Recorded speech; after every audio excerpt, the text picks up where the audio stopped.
bom, gente? Boa noite. Boa noite. Obrigado por terem vindo. Ainda mais numa noite fria do nosso Rio Grande do Sul aqui, né?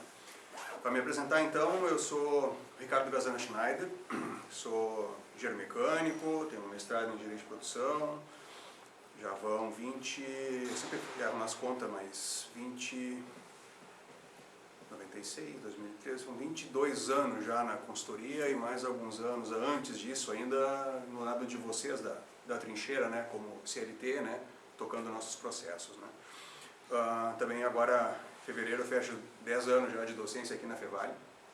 Então minha vida não é só a vida acadêmica, né, como o pessoal fala, o professor, Ricardo e tal. Sim, também, né, mas o principal mesmo são esses anos todos aí ajudando as empresas na consultoria na área de engenharia de produção e engenharia mecânica. E aí lá, eu sempre tento lembrar das datas, mais ou menos pelos anos 2000, ali 2001, eu participei do treinamento e a formação Seis Sigma. E ao longo desses anos, já ajudei muitas empresas a entrarem nesse mundo, né, da Seis Sigma, resolver problemas usando a metodologia Seis Sigma. Para ter uma ideia, quando eu fui treinado em Seis Sigma, ainda usava um modelo de solução de problemas baseado no PDCA. E houve uma migração aí para o modelo do DMAIC, que a gente vai ver isso aí tudo hoje nessa conversa, né? Mas nesse tempo todo, trabalhando e ajudando as pessoas, eu sempre percebia o grande problema, que era o medo que o pessoal tinha e a associação que o pessoal fazia com Seis Sigma e estatística. E nas conversas com a Adriana e tudo mais, quando a gente montou essa ideia aqui de trazer o Seis Sigma para cá, falar sobre Seis Sigma, né? Eu falei, não, nós tínhamos que tentar desmistificar isso aí, porque dos projetos que a gente implementa, quando a gente fala em estatística, às vezes a gente bota um pezinho na estatística. E a essência do modelo Seis Sigma está muito mais numa metodologia de raciocínio, de condução, de investigação de causa, até a essência dela. E nem sempre nós estamos no mundo quantitativo, a gente está no mundo qualitativo às vezes, então aí a estatística já começa a entrar num patamar que às vezes fica mais difícil trabalhar com ela ou até é desnecessário. Então a nossa ideia hoje é justamente essa, né? Desmistificar, apresentar um pouco da lógica que tem por trás do Seis Sigma. Nós não vamos falar em estatística hoje, nós não vamos fazer teste de hipótese, análise de variância, projeto de experimentos, não vamos fazer carta de controle estatístico, MSA, CEP, nós não vamos fazer isso hoje, então podem relaxar aí, o pessoal está tenso, né? Tudo estatística, né? Já, o que eu vim fazer aqui? Também é engraçado isso, né? A parte da estatística, né? A gente aprendeu com um modelo japonês, né? Sobre o controle de processos, né? E o nosso bom e velho Shewhart e o Deming trouxeram essa vida da estatística, né? Aplicada à fábrica, né? E realmente a gente precisa do controle dos nossos processos, né? Mas a estatística, vou dizer que hoje para nós ela vai ser tratada como um complemento. Então nós vamos trabalhar um pouco mais o modelo, certo? Então, deixa eu me acertar com os nossos controles aqui. Foi. E olha que engraçado, né? Falando em Seis Sigma, e eu estou começando pelo outro lado, né? Em vez de começar falando em controle de processo, a primeira coisa que vem aqui é planejamento estratégico. Interessante, né? Por que planejamento estratégico? Pensem, né?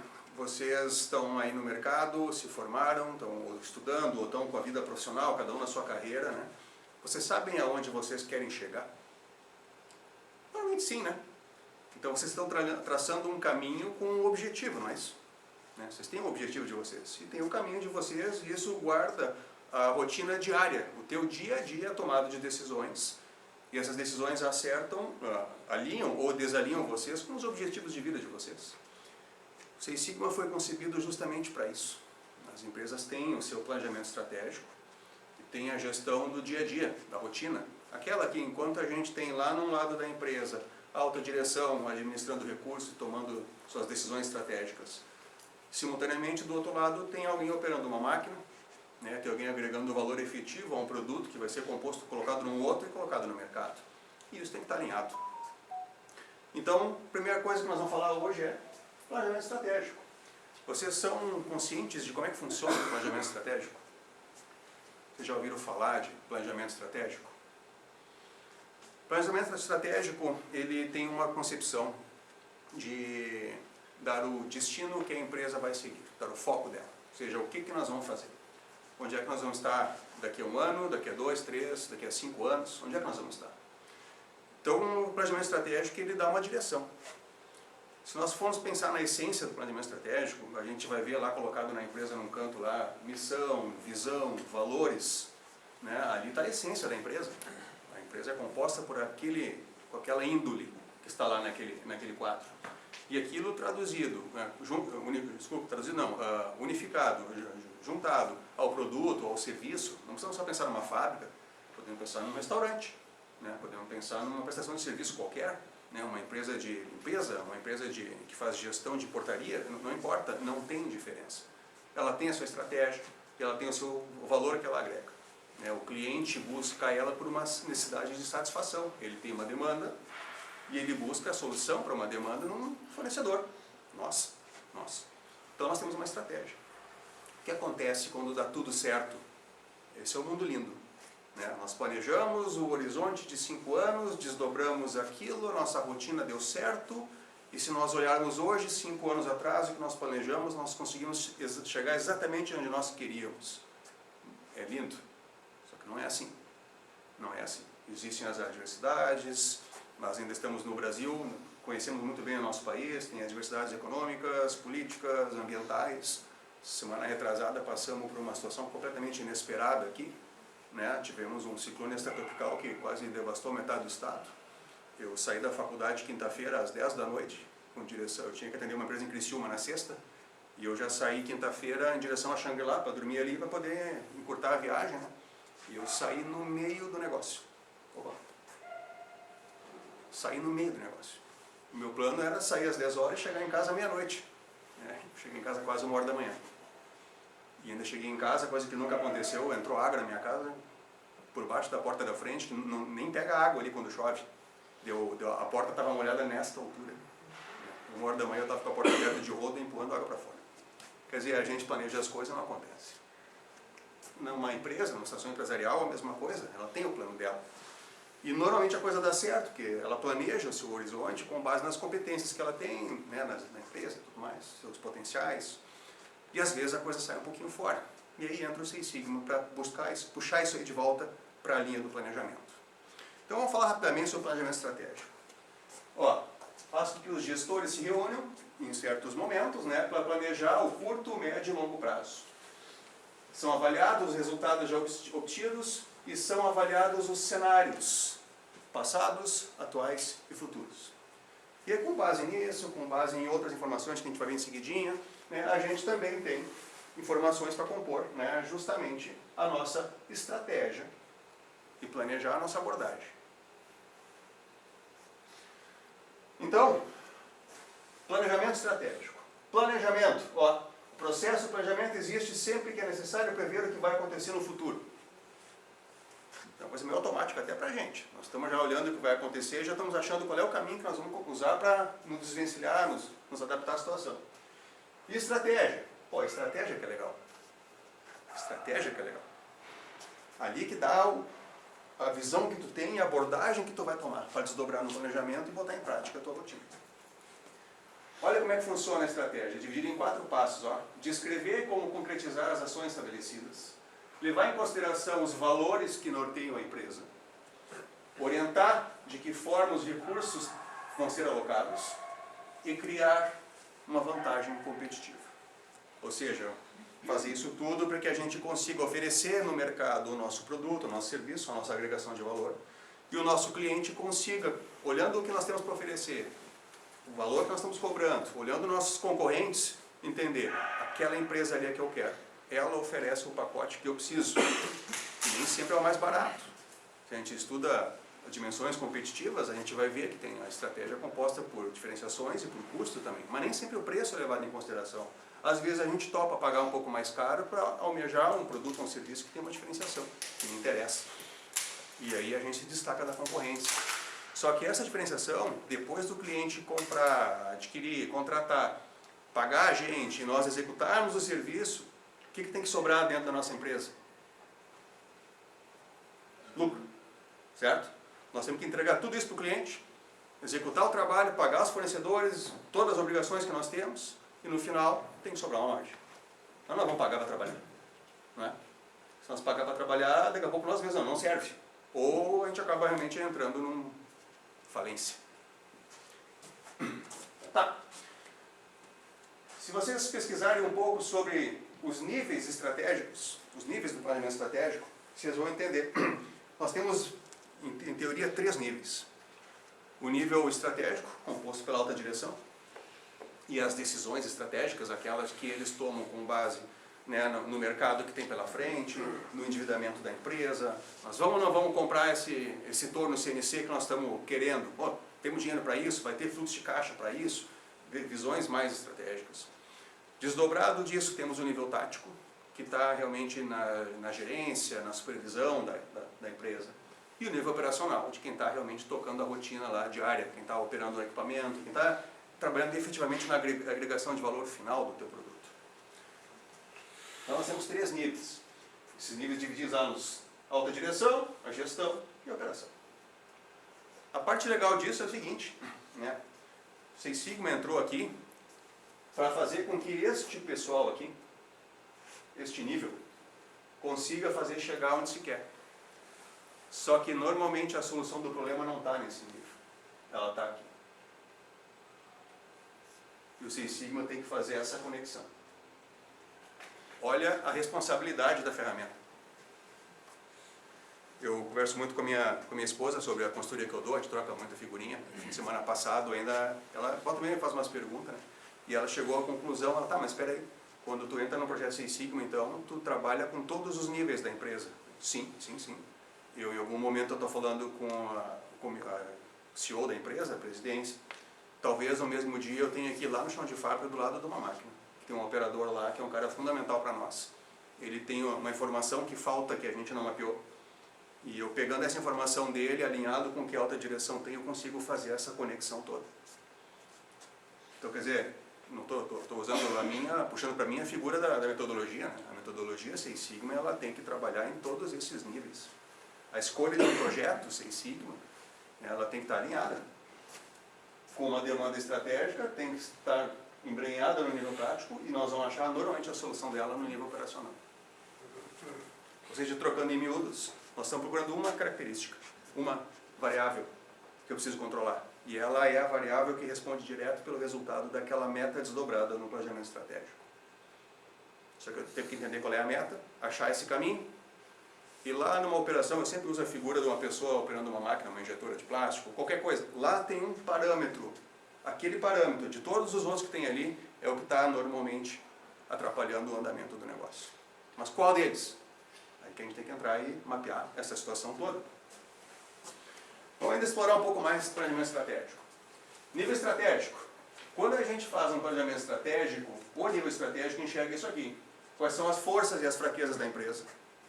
Quais são as oportunidades e as ameaças que o mercado está oferecendo?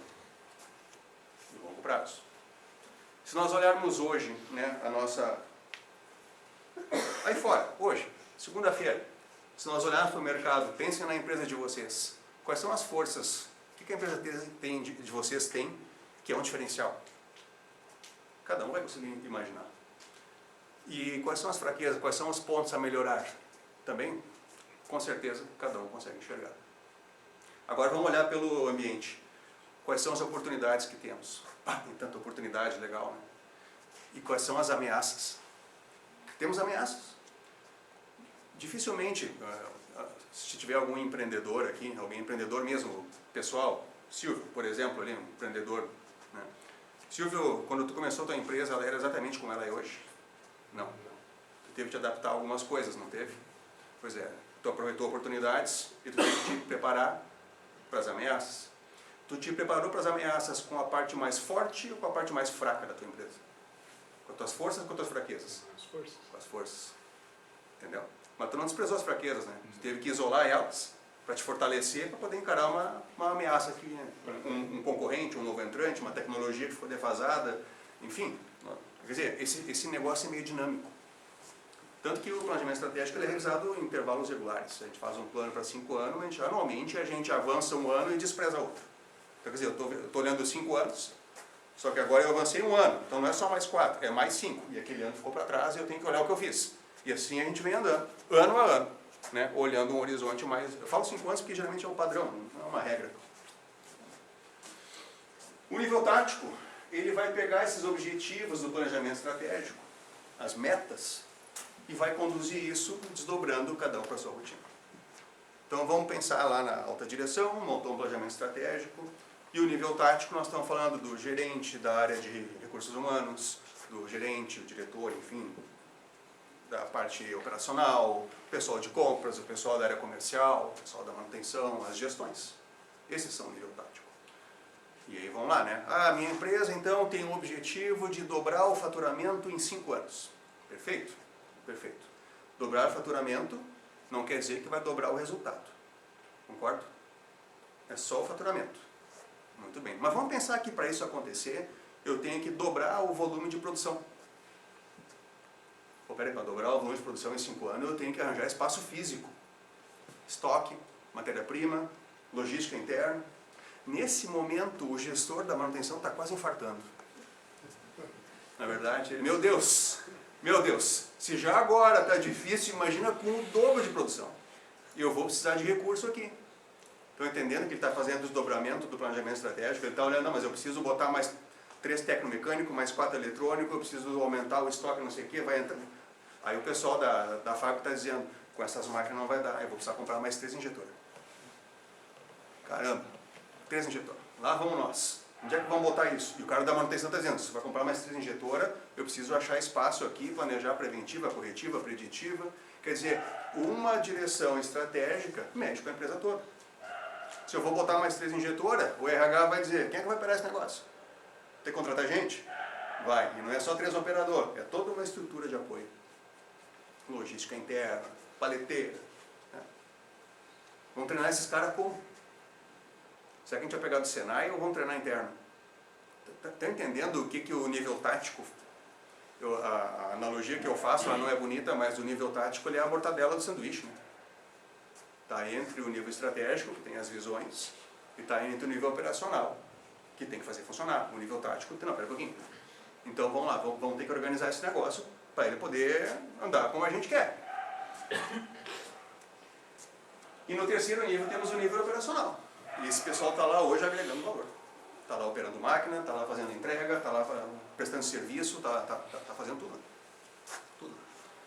E aí, gente, esse aqui é o último da corda, não é? Na verdade, esse é o último da corda. Quer ver uma coisa? Quem gosta de pizza? Eu gosto de pizza. Pena que a câmera não pega o resto, né? O pessoal da internet que vai ficar vendo a gente depois vai ver, mas quantos levantaram a mão? Para quem vai estar na internet assistindo, deve ter umas 30, 40 pessoas aqui, e eu acho que umas 25, 30 levantaram a mão. Tem 10 pessoas que não gostam de pizza. É isso? Vocês estão falando sério? Eu estou mentindo. Tem gente que não gosta de pizza aqui, isso é impossível. É impossível. Mas enfim, dos que levantaram a mão, né? Gosto de pizza, né? Vamos pensar, por exemplo, fim de semana eu estava com minhas filhas, a gente foi pedir pizza, e a minha mais velha pediu pizza marguerita, e a mais nova queria pizza de camarão. Olha a sofisticação da criança de 11 anos pedindo pizza de camarão. Cara, 11 anos eu nem sabia que existia camarão, não é verdade? Aí chegou a pizza lá e tal, e eu conversando com elas, né, vocês têm ideia da estrutura que vocês movimentaram para chegar essa pizza aqui? Alguém teve que, a marguerita, né, alguém teve que picar o tomate, não é verdade? Alguém teve que picar aquele tomate. Alguém teve que contar a quantidade de farinha para botar com uma massa e fazer, e tararau. O motoboy que trouxe, né, teve que botar a gasolina na moto. Tinha um frentista no posto. Não tinha? Vocês estão entendendo todo o contexto envolvido por causa de uma pizza? Só que não é uma pizza. Aquela fábrica de pizzas, que é a pizzaria, deve fazer por noite umas 200 a 300 pizzas para mais. Vocês já pensaram o coitado do cara que pica tomate? Tem ideia de quantos tomates ele picou aquele dia? Vocês acham que ele picou o tomate só na hora que eu pedi a pizza? Eu pedi a pizza às 8 da noite. Eles começaram a picar tomate às 2 da tarde. Não é isso? Foi isso, né? Já pensou se o cara do fornecedor do queijo falha? Moço, eu vou te mandar a tua pizza, mas é sem queijo hoje. É só tomate. Só tomate e molho, que o queijo não tem. Dá para comprar uma pizza dessa? Não vai vender. Não vai vender. Então, estão entendendo o que eu estou falando? Quando a gente fala em Six Sigma, olha o tamanho da estrutura.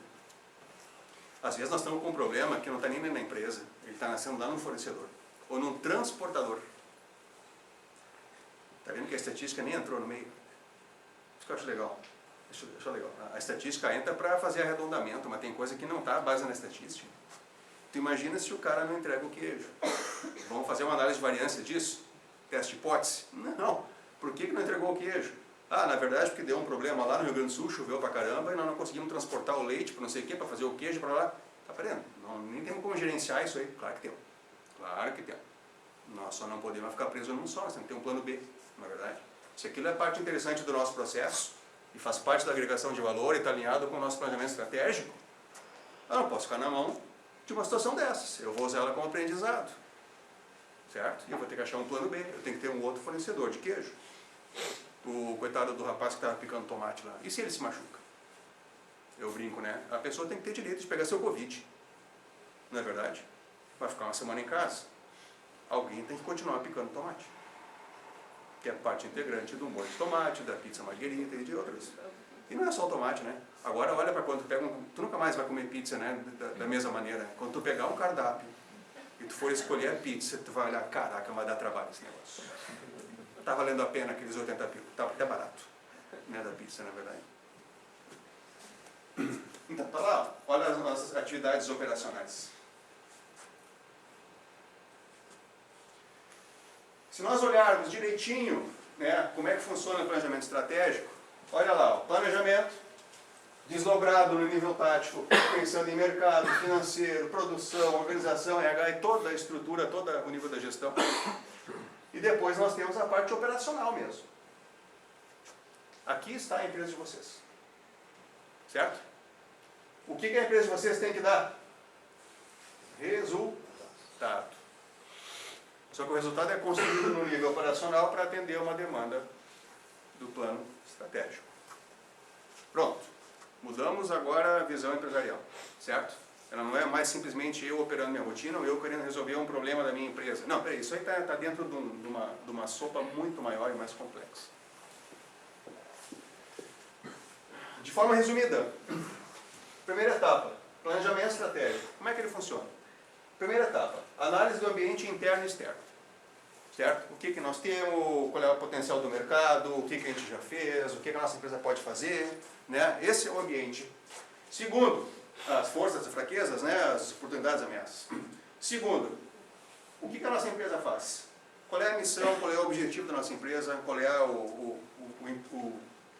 que nós queremos ser, o que o cliente espera da nossa empresa. Né? Qual é o nosso posicionamento.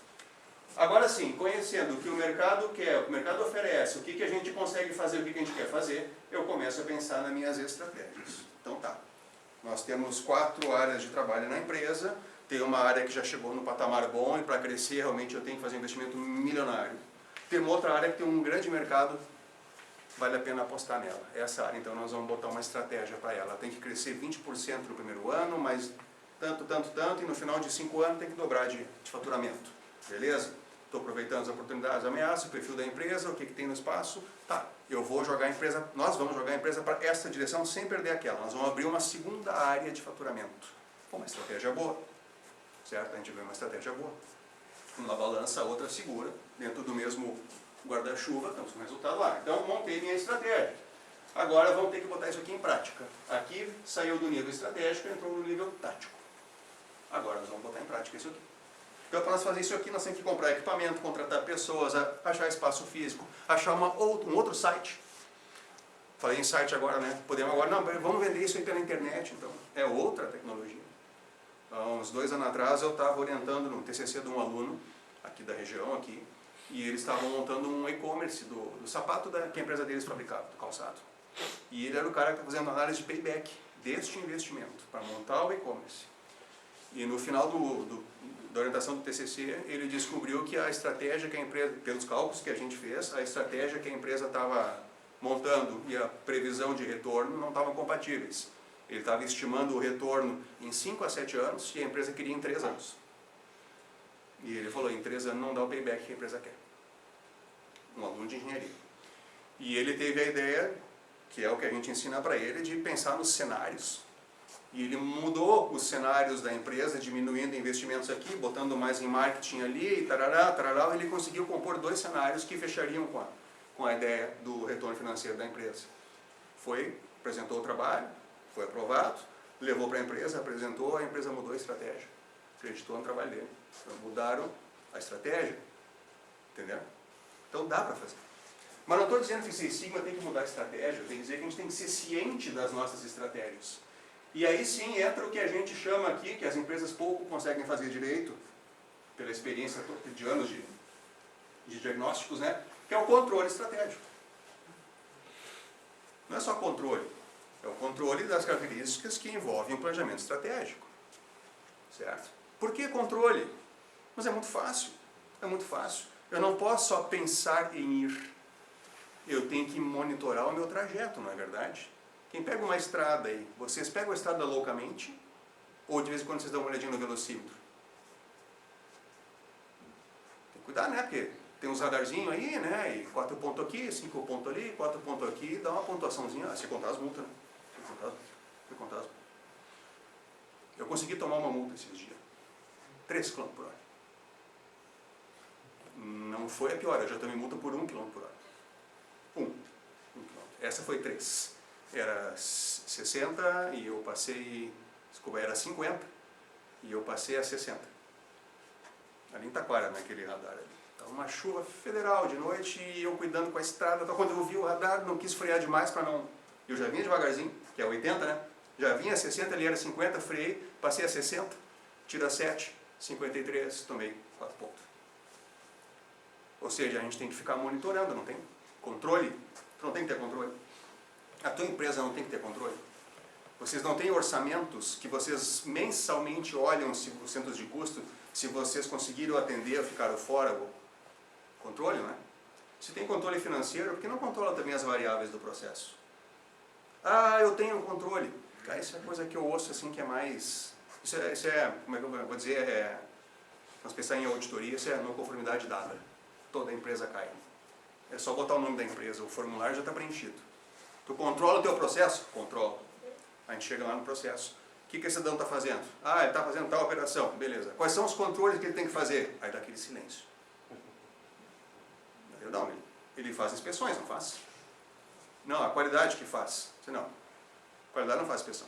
A qualidade faz auditoria. De vez em quando ela vem e vê se está bom. O controle que o operador está fazendo, ele faz. Porque quando tu dirige teu carro, tu olha o velocímetro.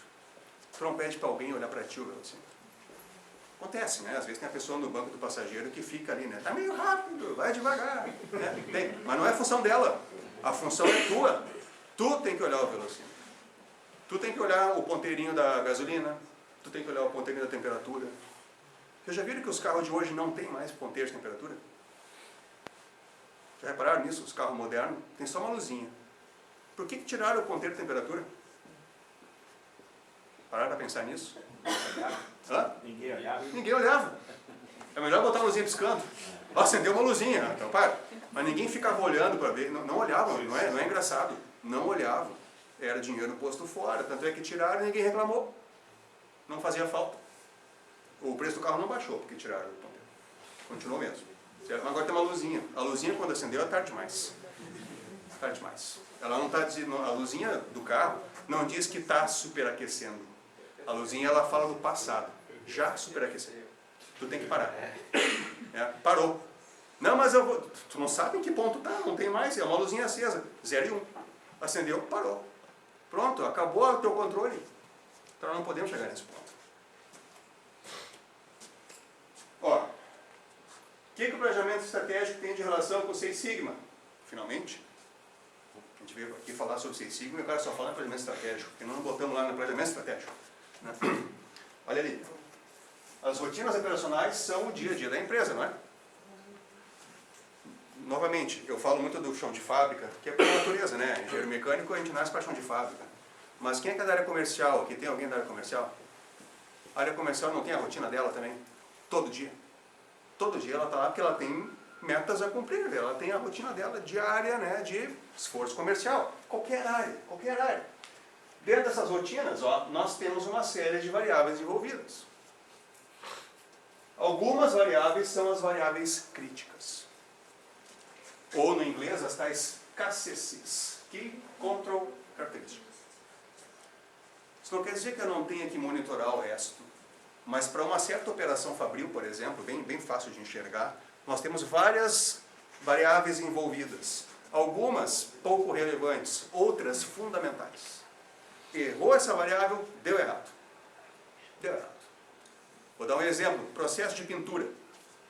A gente vai lá e pinta uma peça, considerando que ela está limpa, que ela está pronta, né, tá lixadinha, está tudo certo. Eu estou com a tinta preparada, certinho, pintei, apliquei a tinta, seja pó, seja líquida, não importa. Depois ela vai para uma cabine de secagem. Ali ela tem uma especificação bem simples. Tempo, temperatura e umidade. Muito bem. Umidade. Está mais alta, está mais baixa? Pô, nós estamos no Rio Grande do Sul, é difícil controlar a umidade. Inverno e verão a coisa muda, chega a dar 100% de umidade relativa do ar aqui. De 40 a 100, pô, é difícil controlar. Mas temperatura. Aí o fabricante diz, tem que ficar 15 minutos de 60 a 80 graus. Aí chega o Ricardo, né, ajudando o cliente. Primeiro, não tem cronômetro. Então fica 15 minutos assim. Já deu? Já deu. Né? Controla o tempo na direção do vento. Né? É assim, né? E o segundo, era para estar de 60 a 80, está 45. Esse ano, tá? Passei para um cliente este ano. Eu chego lá, não controla tempo, estava a 45 graus e as peças lá secando. Quem é o responsável aqui? Ah, aqui é o setor. Não, o setor eu sei, mas quem é o responsável? Uma pessoa só. Quem é que responde pela pintura? Não, são os pintores. Vocês não estão me entendendo. Uma pessoa. Um só. Quem é o responsável pela pintura? Porque se deixar para muita gente, é aquela história do cachorro. Eu moro na praia, né, em Xangri-Lá, e eu divido uma cachorra com meu vizinho. Meia bem. Eu sempre digo que a metade da frente é dele, porque ele dá comida. E a metade de trás é minha, que ela faz cocô na minha calçada. Mas a cachorra é uma querida. E ele viaja. E eu dava comida para a cachorra. Quando ele viajava, coitada da cachorra, né? Chega aqui chorando, né? Eu lá dava comida para ela. Dava, né? Um dia ô Nilton, quando tu viaja, tu deixa comida para a cachorra? Sim, por quê? Porque eu também dou comida para ela. Ah, por isso que ela está engordando. Eu sinto viagem todo fim de semana. Então ela vai lá, come na tua casa e vem pedir comida aqui também. Vocês estão entendendo o que é? Ou podia ele não deixar comida e eu dizer, não, ele deixa comida. Então eu não vou dar comida. E a cachorra passa 2 dias sem comer. Né? Então o cachorro de 2 donos ou engorda ou passa fome. Né? Processo que tem 2 donos, certo? Ele só não sai onde tem que sair. Aí eu chegava lá, quem é que cuida da temperatura? Ah, são todos os pintores. Eu estava falhando, porque é para estar de 60 a 80, está 45. A 45 graus, quanto tempo tem que ficar na cabine de pintura? Porque de 60 a 80 graus tem que ficar 15 minutos. Se a temperatura baixou, o tempo tem que aumentar. Só que se a temperatura baixou abaixo de um certo limite, não acontece a reação química que precisa. E a tinta, mesmo secando, não gruda na superfície. E aí tu vai lá a reclamação do cliente, tinta descolada. Tinta descolada.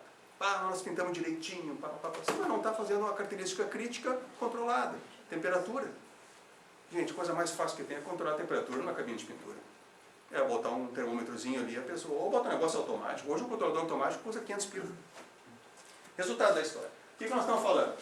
Se nós temos um planejamento estratégico e ele desdobrado para nós tocarmos o processo andar, existem algumas características que a gente não pode falhar. Aí entra o Six Sigma. Quais características? Se tu pegar um planejamento de variáveis de um processo, nós podemos estar falando de 400 variáveis envolvidas. Não estou dizendo que não são todas importantes, mas tem algumas que a gente sabe, se falhar é morte do processo. Tem outras que não. Tem outras que mesmo falhando, não chega ao nível de defeito que o cliente percebe, o que gera custos para nós de garantia. Quer dizer, a tolerância até poderia ser maior. Não vai fazer diferença. Mas tem algumas que a gente sabe, aquela ali é o tiro certo. Então, estou entendendo agora onde é que nós vamos chegar com o Six Sigma? Pause no planejamento estratégico. Agora vamos falar de método. Lembra que eu falei que eu fui treinado num modelo chamado PDCA para o Six Sigma? E ele mudou. O modelo americano, o DMAIC, teve mais força e ele absorveu, o resultado é o mesmo. Só que a divisão do trabalho é um pouquinho diferente. Então eu trouxe para nós já direto o modelo atual, DMAIC. O que é o DMAIC? É uma lógica de solução de problema, uma lógica de planejamento, que fala sobre uma etapa de definição, uma de medição, uma de análise, uma de melhoria e uma de controle. Muito bem. Isso aqui dá uma função para nós no Sensei. Porque esse é o passo a passo. Nós primeiro definimos do que nós estamos falando, quais são os projetos. Os projetos que estão fora de alinhamento com o planejamento estratégico. Depois nós vamos validar essas métricas. Ou seja, não quer dizer que tenha um instrumento de medição que a pessoa sabe medir. Eu sou professor de algumas disciplinas aqui na Fevale. Uma delas é controle dimensional. Para dar um exemplo bem claro. Qual é o instrumento que vocês acham que eu ensino primeiro para os alunos? Paquímetro. Para não dizer que é treino. Nem todo mundo sabe medir com treino, tá? Ah, treina? Não. Mas paquímetro. Eu vou lá e explico o paquímetro, como é que funciona, como é que ele mede, como é que usa, como é que não pode usar o paquímetro. Que não pode usar o paquímetro para abrir parafuso. Não pode usar o paquímetro para riscar as peças. Não pode usar para... Nada, é um instrumento de medição. Usar com régua, né? Usar ele como esquadro, compasso, martelo também não. É um instrumento de medição. E aí eu trago uma peça e falo para os alunos, vocês sabem medir com o paquímetro? Todo mundo, então tá. Vocês não querem medir? Não precisa. Daqui a 2 semanas é prova. Eu vou dar o paquímetro e a peça, vocês têm que medir 3 vezes e repetir a medida. Não precisa. Então tá. Aí chega na prova, o cara chega para mim, professor, o instrumento está com problema. Eu juro. Tem certeza que é o instrumento que está com problema? Porque ele mediu direitinho, não deu problema com ele. E como é que está com problema na tua mão? Deixou cair? Não. Aí ele chega lá e me mostra, olha só. Para quem conhece paquímetro, tá? É um instrumento que mede centesimais. De centésimo e centésimo. Tem 3 tipos de paquímetro. Tem o que tem de 1 em 1 centésimo, o de 2 em 2 centésimos, que é o mais comum, e o de 5 em 5 centésimos, que é o mais barato. Eu dou para o aluno o de 2 em 2 centésimos. Então ele mediria para mim, por exemplo, 10.22, 10.24, 10.26. Aí ele chega para mim, quanto é que deu aí? 10.2. Tá faltando coisa, tu não acha?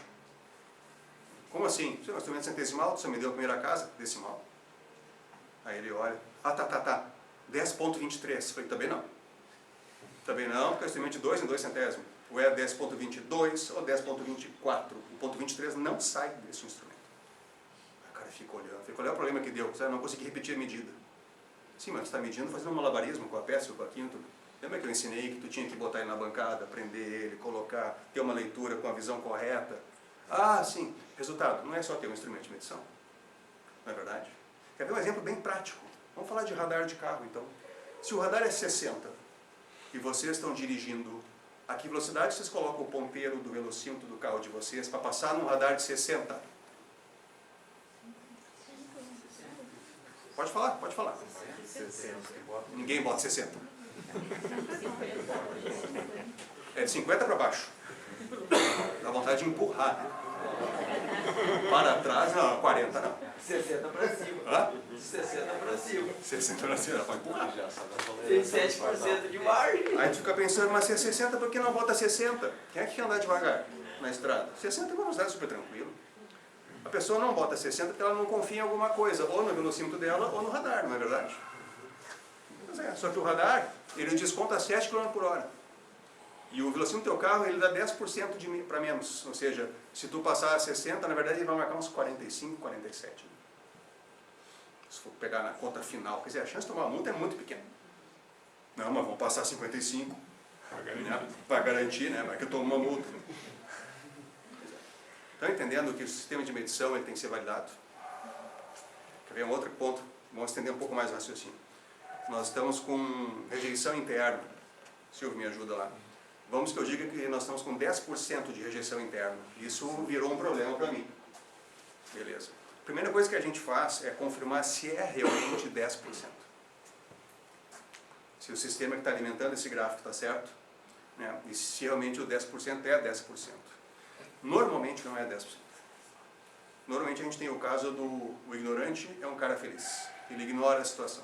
Quando a gente começa a confirmar melhor e ver, não é 10%, é uns 16%. Só que a gente não achava que era defeito, não lançava, ficava para trás, perdia umas etiquetinhas. Quando tu começa a juntar tudo, tu olha, meu Deus, é muito pior do que eu pensava. Claro, está gerando custos. Nós estamos vendo perda de receita. Faturamento acontece e o lucro não chega. Ou seja, tem alguma coisa que eu estou perdendo. A caixa d'água está furada, não é isso? Não consigo encher nunca. Está aqui. Então, qual é a lógica do DMAIC? Fazer a gente passar etapa por etapa. E aqui está o 6 Sigma, tá? Exatamente aqui. Isto aqui é o nosso 6 Sigma. O DMAIC é composto de 5 elementos. Define, definição, né, para realmente ter fechar a direção do trabalho. Segundo, a etapa de medição, para validar todas as métricas, para nós termos dados quantitativos, para termos certeza onde está pisando. E não estou falando de estatística aqui, estou falando simplesmente de confirmar se os números que chegam são os números reais. Terceiro, agora eu posso analisar. Agora eu acredito nas informações que vêm. Normalmente eu tenho que revalidar informações. Agora sim, agora eu posso coletar dados e fazer uma análise adequada. Normalmente aqui nós já estamos resolvendo o problema.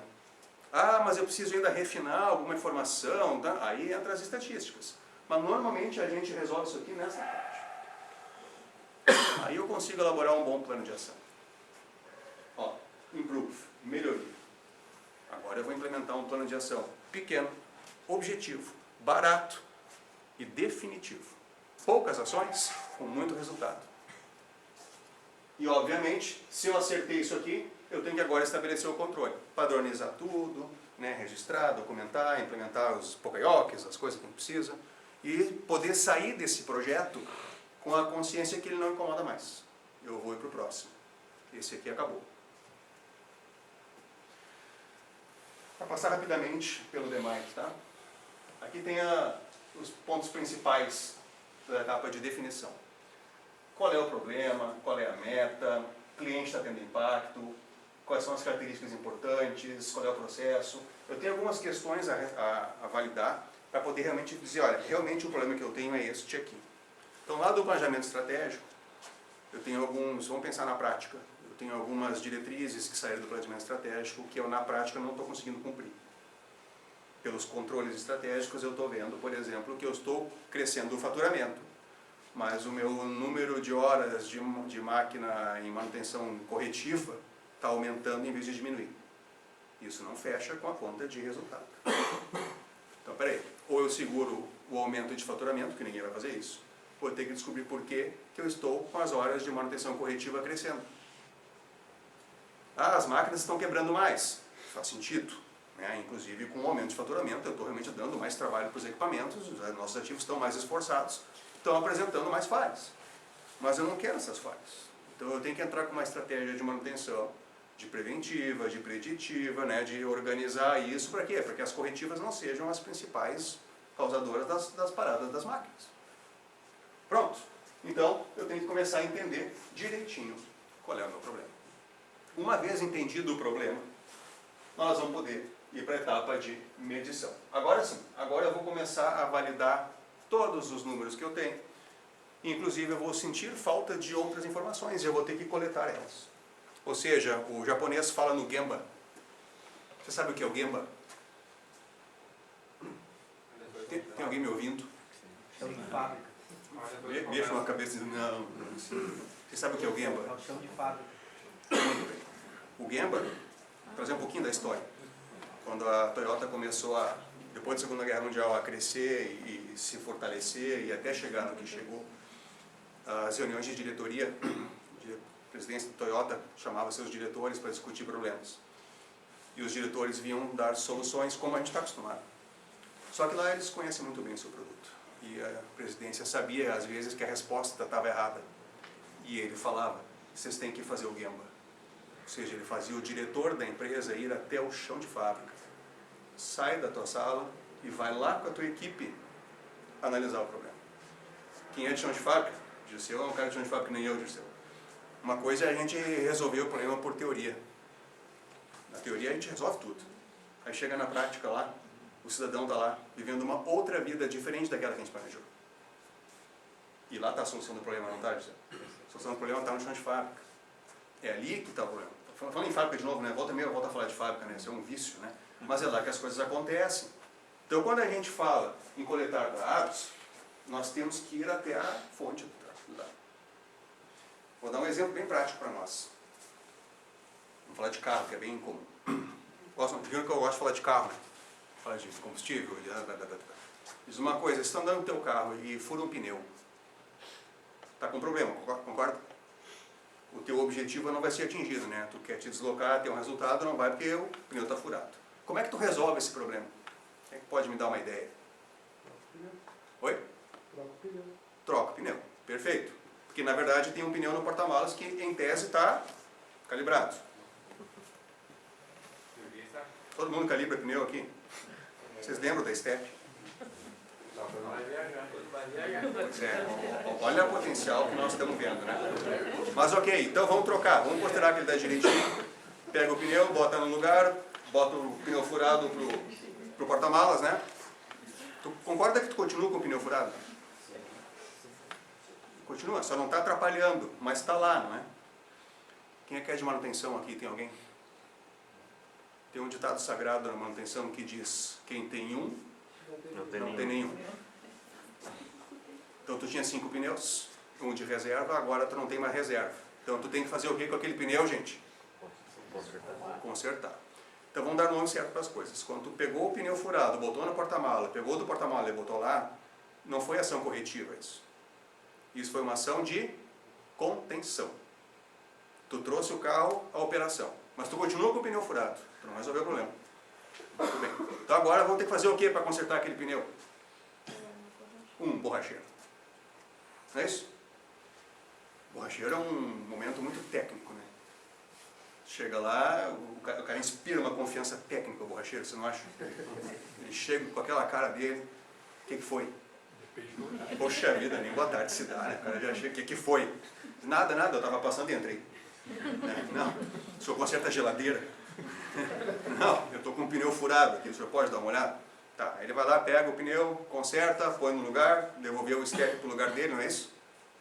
Isso não é uma rotina, né? Porque inventaram aquele pneuzinho feio no carro justamente para nós não ficar rodando com o step, né? Volta, pum, beleza, agora sim, né? Ação corretiva, certo? Resolvido? Ok.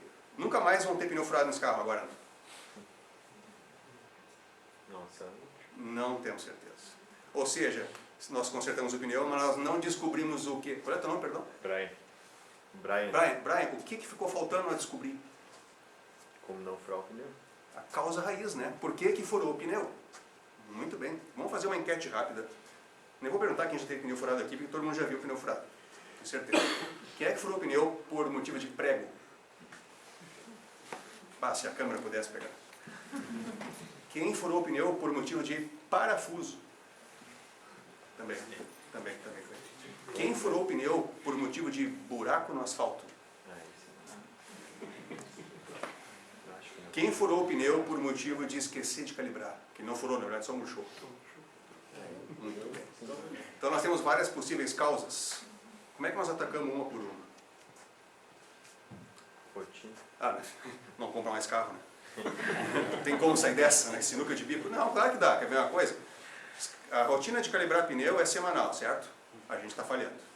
Então nós temos que achar uma maneira de uma vez por semana calibrar pneu. Tem que dar. Oi? Step também. Temos que dar um jeito de calibrar pneu toda semana. Segundo, prego, parafuso, cara, não temos como escolher isso, né?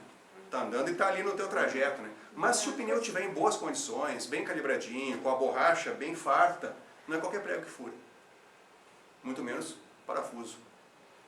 Eu já tive pneu furado com parafuso com arruela, para ver como eles se qualificaram. Eu tenho a foto. O barulhinho.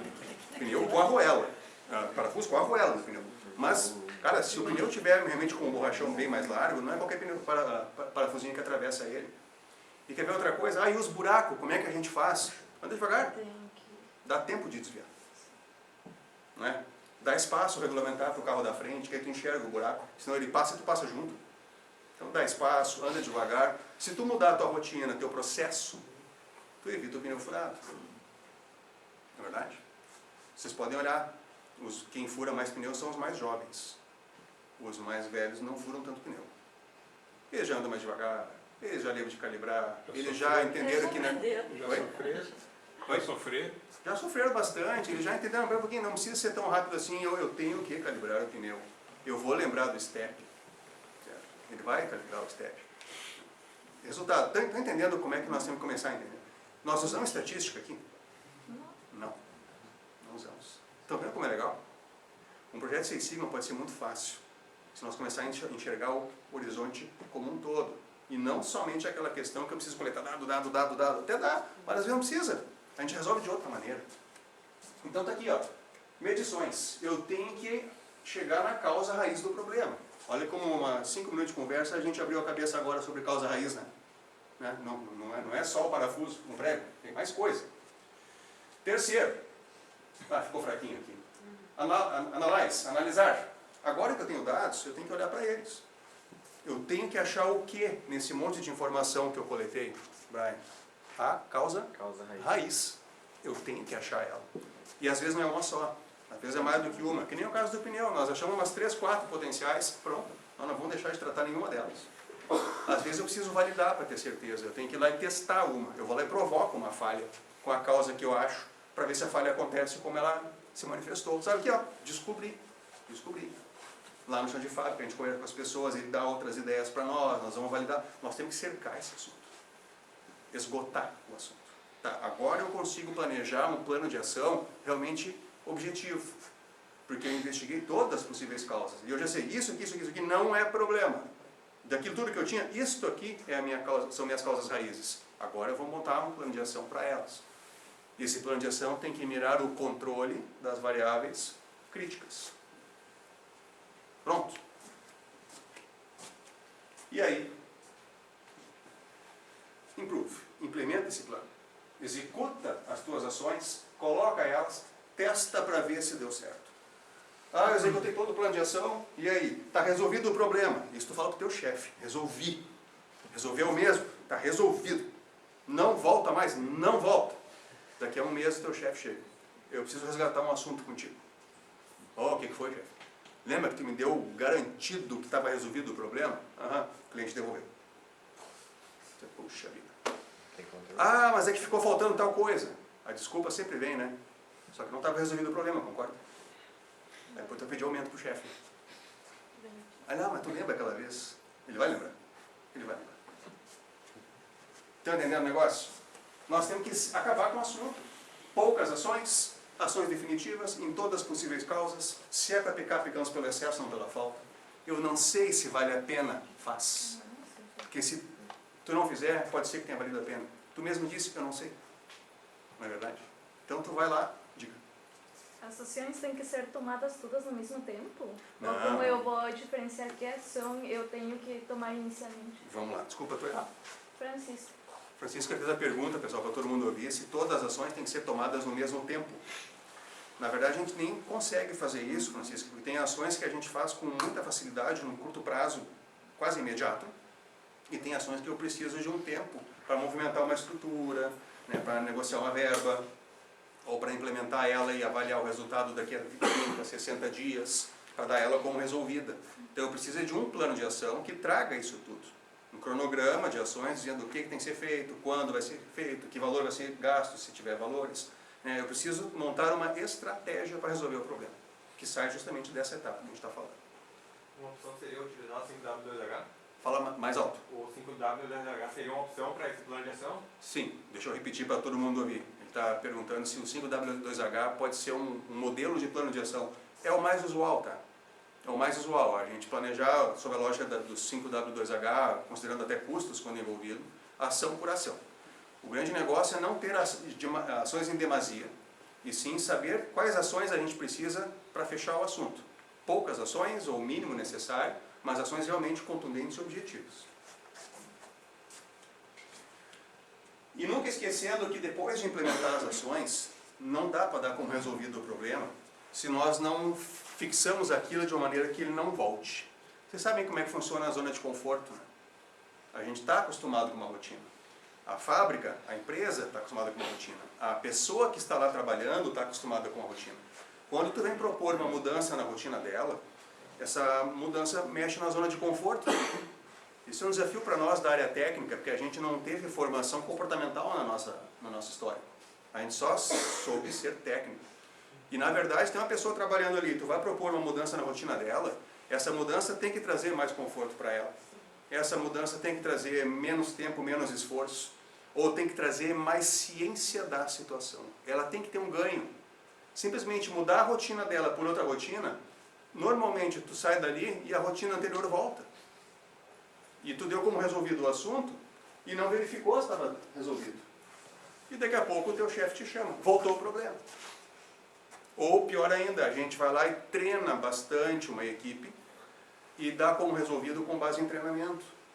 Só que aí aquela pessoa que está ali saiu, entrou uma outra depois, não foi bem treinada, o modo de falha potencial estava lá, ele conseguiu novamente executar a ação como não deveria e o problema volta. Então não é em treinamento. Se vocês um dia fornecessem para a Ford, agora a Ford já não está mais no Brasil, isso está cada vez menos comum, mas a Ford, no manual de fornecimento da Ford, tu queria fabricar peças para a Ford, ela dizia como é que tu tinha que fabricar, e ela também, como qualquer outra montadora, diz como é que tu tem que tratar o problema quando dá problema. E estava bem em negrito no material da Ford, estava escrito, ação de treinamento não é aceita como ação de solução do problema. Treinamento é necessário, mas não é ação. Ele é complemento. A ação é ir lá e resolver o problema, acabar com aquele modify. Tu treina as pessoas no novo processo, mas tu tem que regulamentar aquele processo, registrar aquele processo, treinar as pessoas, validar o processo. Ter certeza que tu saiu dali e o processo continua trabalhando da maneira que tu planejou. A gente tem que fazer os ajustes de uma maneira definitiva. O treinamento é válido, mas ele não é a solução definitiva. Então aqui está toda a metodologia aberta agora. Os cinco etapas. Desde a etapa que a gente recebe do planejamento estratégico o problema bruto, e nós passamos por toda a investigação, validação, implementação e verificações, e lá no finalzinho, ó, registros. Controles implementados, registros estabelecidos. Certo? Voltando ao início do assunto, nós falávamos em estatística, né? Se nós tivermos alguma coisa de estatística, novamente, se, bem grifado, se nós tivermos alguma atividade com base em estatística necessária, ela não está em tudo isso aqui. Ela está normalmente na finalzinho da etapa de medição, que eu estou coletando dados, e usando eles para fazer a minha análise. Só isso. E vocês podem ver, a estatística ajuda a gente a refinar os dados, mas não é ela que resolve o problema. Resolve o problema é identificar direitinho e planejar ações realmente que atuem na causa raiz do problema. Essa é a essência do DMAIC. E essa é a essência do Six Sigma. Trabalhar um modelo, um método que a gente siga sempre, problema por problema, seguindo a mesma metodologia, para investigar as causas e propor as ações para resolver o problema, mirando nas características críticas, as KCCs, que estão em qualquer processo, e não só num processo técnico. Estão no processo comercial, estão no processo de gestão de RH, de treinamento, de qualquer coisa. A ideia de processo ela é aqui da maneira mais ampla possível. Certo? Se nós conseguíssemos colocar em um diagrama só o Six Sigma, ele está aqui. Planejamento estratégico, e nós temos nossas metas. O que a gente quer são as metas todas andando na direção positiva, vamos dizer. Só que eu coloquei uma meta aqui que está pelo mal. Eu não estou conseguindo atender essa meta. Esta meta não atendida, ela vai entrar no nosso projeto Six Sigma. Eu vou correr essa metodologia toda para identificar o porquê que ela não está atingida. Elaborar um plano de ação para colocar ela nos eixos. E eu tenho que achar quais características-chave estão envolvidas. Controlar elas, controlar elas. E a minha meta tem que ir na direção que eu preciso. Se depois do projeto ser implementado, tu não conseguiu fazer isso aqui na direção que tu quer, tu errou o projeto. Ou seja, ele começa e termina no planejamento estratégico. Certo? Começa e termina no planejamento estratégico. Não é um projeto qualquer. Ah, vamos botar Six Sigma aqui. Começou errado. Começou errado. Não, vamos botar Six Sigma aqui. Nós temos um problema muito maior que esse, que tem que estar alinhado com isso. E sabe por que ele começou errado? Vocês concordam que a empresa não tem orçamento infinito? Ela tem um orçamento definido, ela tem valores para gastar ao longo de um tempo. Né? Isso foi negociado geralmente no ano prévio. No ano prévio a gente negociou os orçamentos que iam ser do ano corrente. Então tá, aí estou eu aqui, e aconteceu isso comigo até eu entender esse negócio. Tá? Eu trabalhava numa linha de produção, eu sempre cito o mesmo caso, e eu precisava para resolver um problema que me incomodava muito, cerca de 50 mil reais. E eu fiz a solicitação, justifiquei tudo, passei para o meu chefe e ele mandou para frente. Ao mesmo tempo, um colega meu pediu um investimento de 200 mil reais na linha de produção dele. Fez o mesmo caminho. O meu foi negado.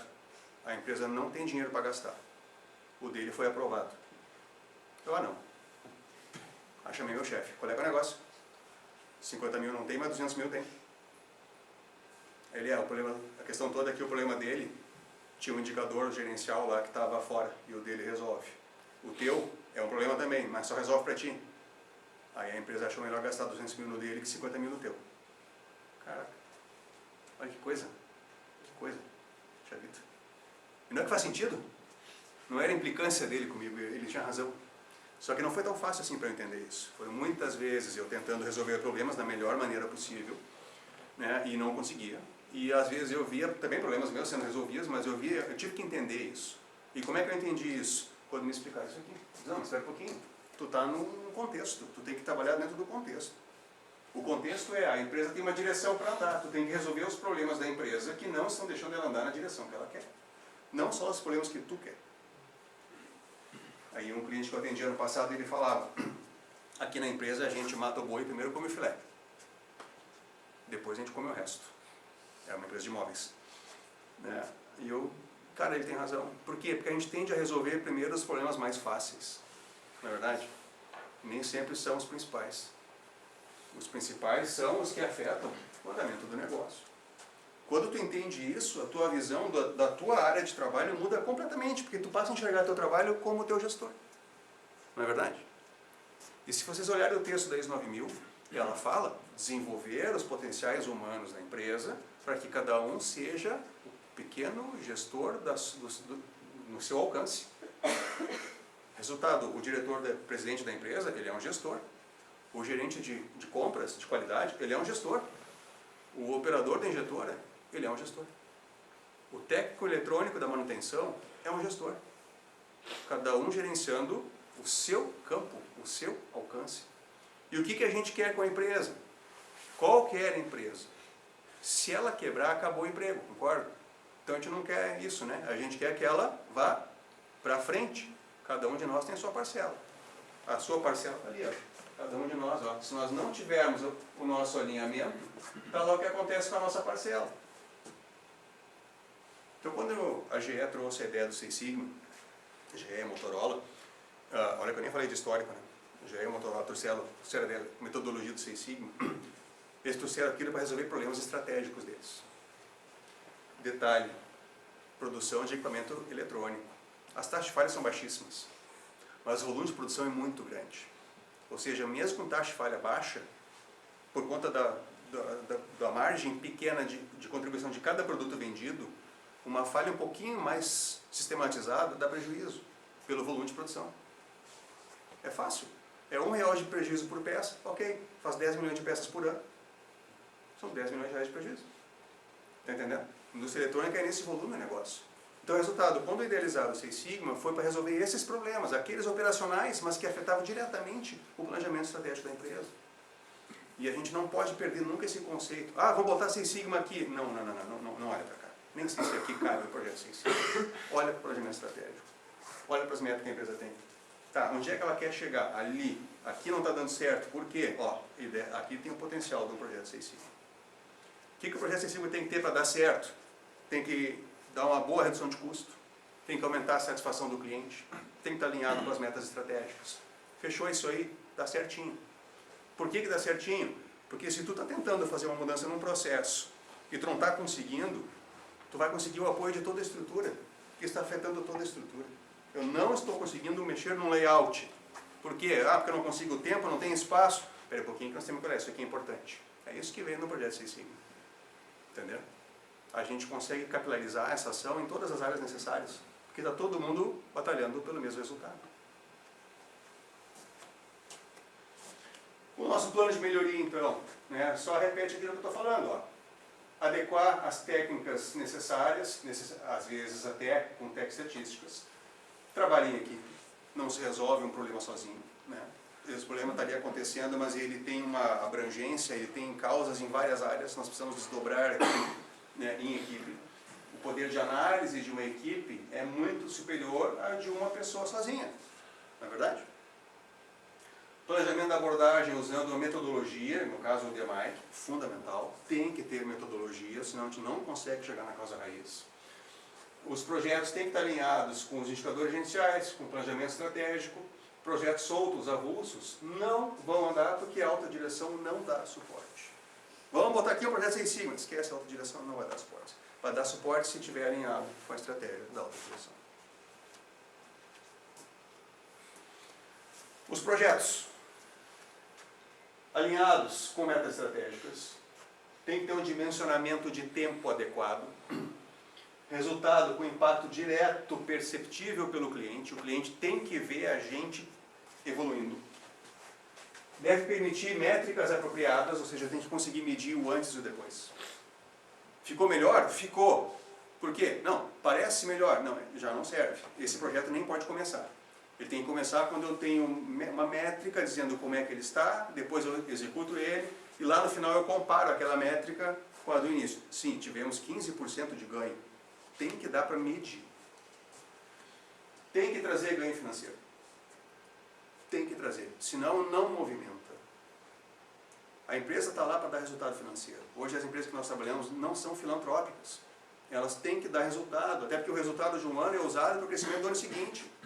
Então o projeto, para dar certo, tem que trazer retorno financeiro. E não é pequeno, tem que ser grande. E tem que ser patrocinado pela alta direção, tem que ser top-down. Por isso que tem que estar alinhado ao planejamento estratégico. Aí não há nenhum empecilho para nós conseguir implementar as ações. Porque está toda a estrutura esperando aquilo. Prazos, tá? Geralmente projetos de curto prazo, até 6 meses. Projeto de médio prazo, 6 a 12 meses.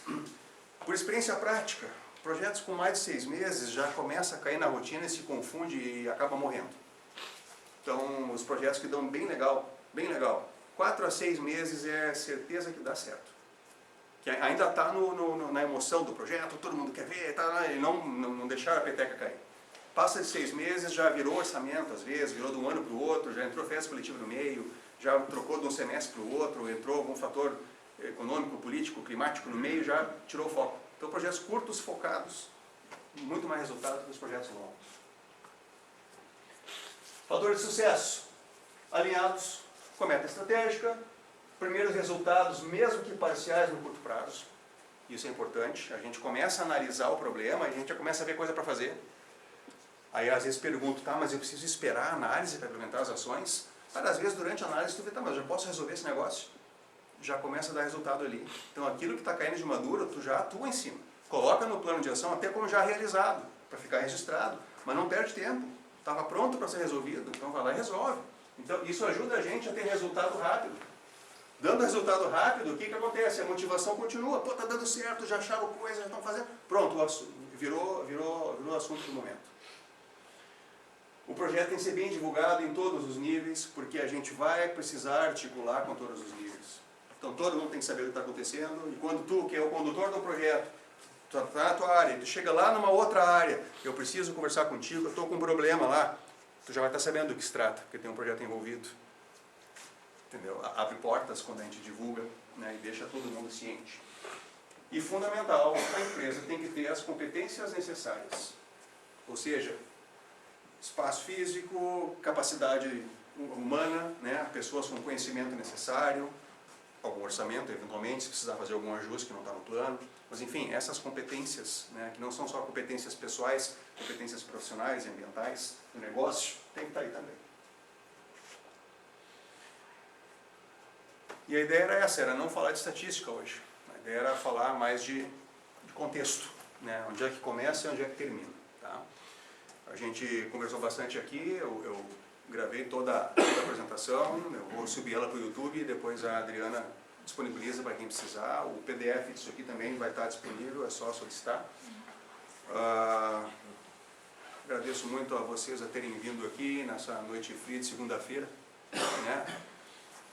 Adriana e Silvio, obrigado também. E claro, né, está aberto a perguntas, né? Já o pessoal se manifestou durante, mas se alguém quiser, por favor, estamos à disposição aí, para o que precisar. bom? Isso aí, minha gente. Alguém quer falar alguma coisa, perguntar alguma coisa? Contrariar, dizer, não. Tudo errado, Ricardo.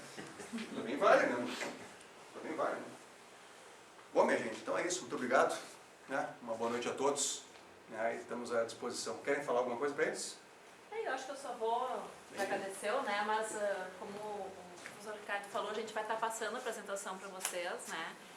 E eu creio que cada um que veio aqui teve um motivo para vir ouvir isso, né?